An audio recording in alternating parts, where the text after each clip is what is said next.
Pelajaran berharga. Mendapat pelajaran dari semua keadaan yang dihadirkan Allah.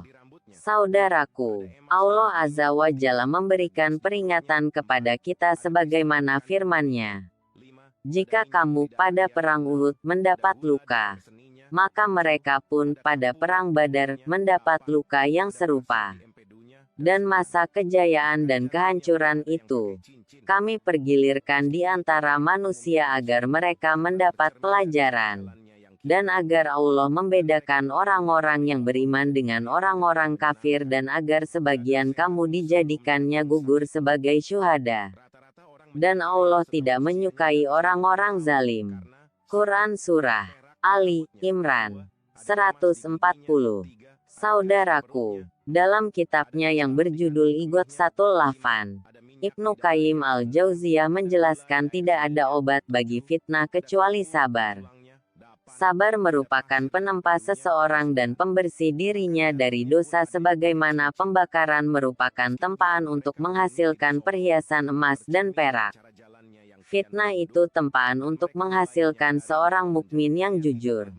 Sesungguhnya menyibukkan diri dengan ketaatan dan bersegera menuju peribadatan kepada Allah Azza wa Jalla saat fitnah akhir zaman merupakan faktor besar yang mendukung seorang mukmin bisa teguh di jalan Allah Azza wa Jalla. Nabi Muhammad Shallallahu Alaihi Wasallam juga berpesan kepada umatnya segera melakukan amal soleh saat terjadi fitnah.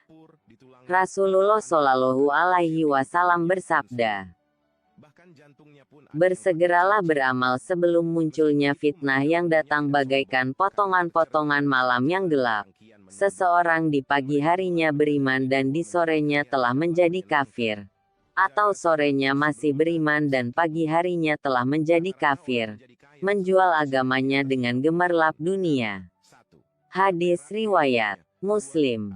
Saudaraku, begitu seringnya kita setiap bangun pagi dari lelap tidur dalam kenyamanan, sehingga menganggap segala nikmatnya seolah merupakan hal biasa dan baru terasa sangat berharga di saat Allah Azza wa Jalla telah mengambilnya dari kita. Allah Azza wa Jalla mempergilirkan musibah dan nikmat, kesempitan dan kelapangan, kesedihan dan kegembiraan, kegagalan dan kesuksesan, kemiskinan dan kekayaan, kekalahan dan kemenangan dalam bioritme kehidupan kita. Semua ini diberlakukan untuk mendinamisasi kehidupan, agar kita bisa belajar dari pengalaman hidup dan merasakan beragamnya keadaan. Sehingga kita menjadi pribadi yang matang, tangguh dan tegar di atas nilai-nilai kebenaran, bagaimanapun keadaannya. Saudaraku, sesuai garis bawah iradah garis bawah kehendak Allah Azza wa Jalla. Saat gagal kita bisa mengetahui bagaimana rasa kegagalan dan bagaimana menyikapi kegagalan sebagaimana diajarkan Islam. Demikian pula saat mendapatkan kesuksesan.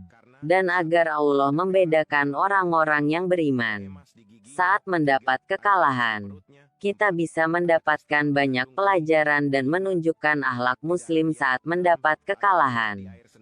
Saat mendapat kemenangan, kita bisa menunjukkan akhlak muslim sebagai pemenang. Di samping mendapat banyak pelajaran, gagal dan sukses, kalah dan menang sudah menjadi garis bawah iradah garis bawahnya dalam kehidupan. Tapi yang paling penting tetap berada di jalur yang benar dan tidak menyimpang dari ajaran-ajaran Islam, baik saat kalah atau menang, saat gagal atau sukses. Dengan demikian, semua keadaan yang kita alami menjadi kebaikan bagi kita. Inilah keunggulan yang membedakan kita sebagai seorang muslim dari orang lain.